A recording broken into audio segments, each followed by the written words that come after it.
Hey there, how's everyone doing today? Quick little unboxing here, and we're going to be checking out this line of limited edition Presage watches. They're very cool, a retro feel.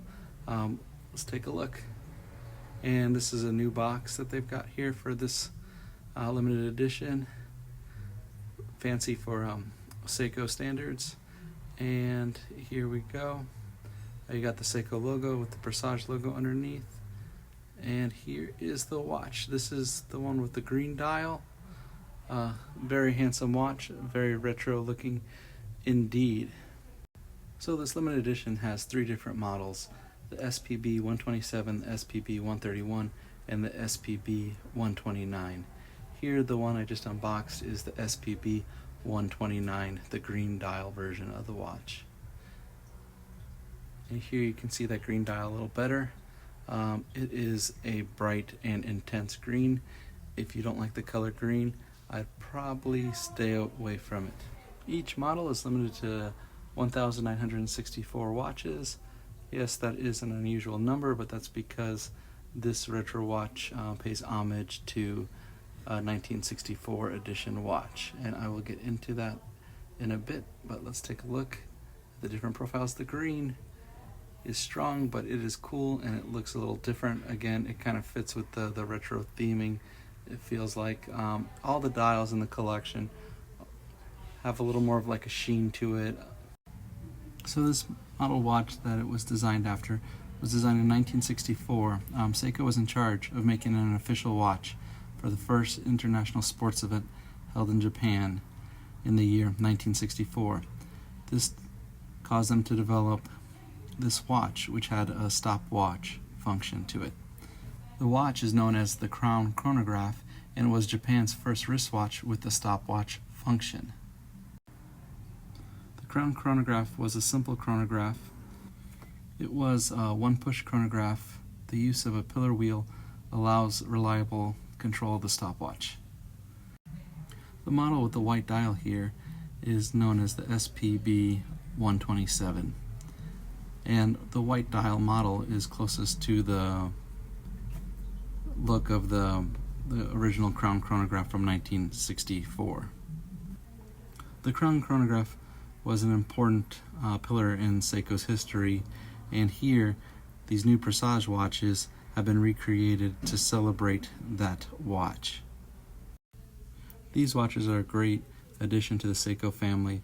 They honor the original 1964 Crown Chronograph design, but it's nice that they did something in the retro movement that's not another dive watch. I love all the dive watches, but it's nice to, them to throw you a little curveball here with this watch, and well, these three watches.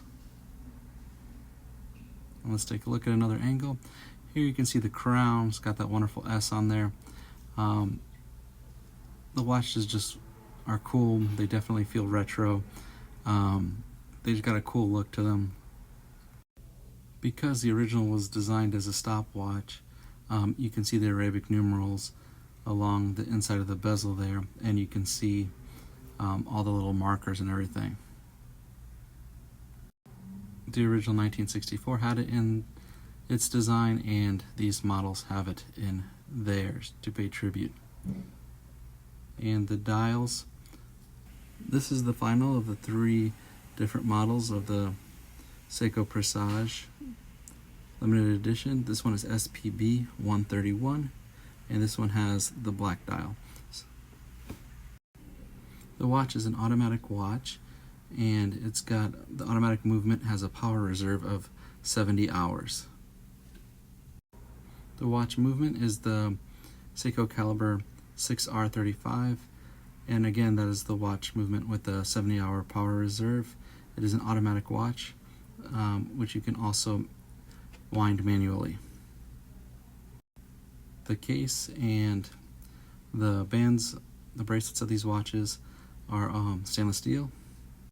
The crystal is a sapphire crystal with anti-reflective coating on the inner surface of the crystal. The clasp on the watch is a three-fold clasp with the push button release. On the watch's caseback, it's inscribed limited edition along with the edition number of the watch. Again, each model has 1,964. The watch has a rotating bezel, and it doesn't have a rotating bezel that you would see on a dive watch. You don't really feel the clicks. It kind of glides a little bit more. So it's something I'm not used to as much, doing mostly dive watches and all. So the bezel is something I'd have to get used to with the watch. Here we have all three models side by side, and you can see the black and the white and the green in the middle. The white, again, is the most faithful to the original 1964 edition. The watches have a case size of 41.3 millimeters for the diameter, and the length of the watch head would be 48.3 millimeters. Now the thickness is fairly thin. It's 11.3 millimeters. With all the watch companies going back to their retro designs, the retro feel is really in fashion now, and these watches really hit all the high points with that retro feel. One of the best parts about this collection is that they're not priced overly high. Really, for a retro watch, it's a great value, and they are limited editions. Here you can see the size. This feels almost like a mid-size because of the case size. You can see here on my wrist is about a 7.5 inch wrist. I gotta tell you one thing, it's really comfortable wearing this watch. And from green, we move to black. So here we got the black dial. This one here, out of all of them, is probably the least unusual of the bunch. The black is cool, but black, looks uniform and looks great with anything. So if you want the more retro feel, I'd go more with the white here. The white, then the green, and then the black. The green is a little too bright and intense for me, so I'm still pushing towards white, and then the black, and then probably the green on the bottom. But if you love green, that is a great green for you. I like the greens usually a little darker.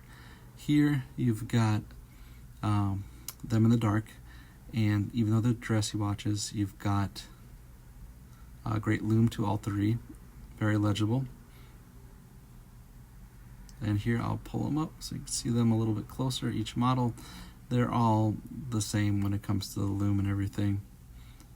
So I'd like to take the time to thank you all for checking out the video, and let me know how you like the collection and everything. I like this collection.